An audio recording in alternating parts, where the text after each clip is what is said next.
G'day folks, welcome to MDC Masterclass for a little bit of trailer maintenance. Today we're going to show you how to adjust the handbrake on your trailer.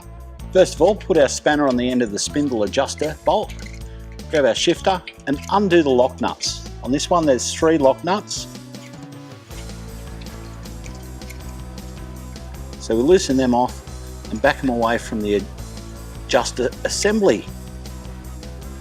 Now we can tighten up our adjustment. What we want to do is spin the little wheel clockwise back into this assembly here. You'll see it taking up, running through the captive nut in there. That should just about do it. So now we just have to redo the lock nuts so everything stays put.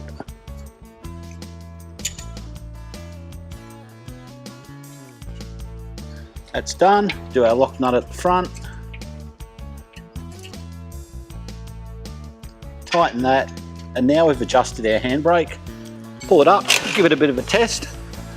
That looks good, and we're ready to hit the tracks. Well, it's as easy as that. Just a couple of hand tools, and you can do this sort of maintenance at home. Don't be scared to give it a try.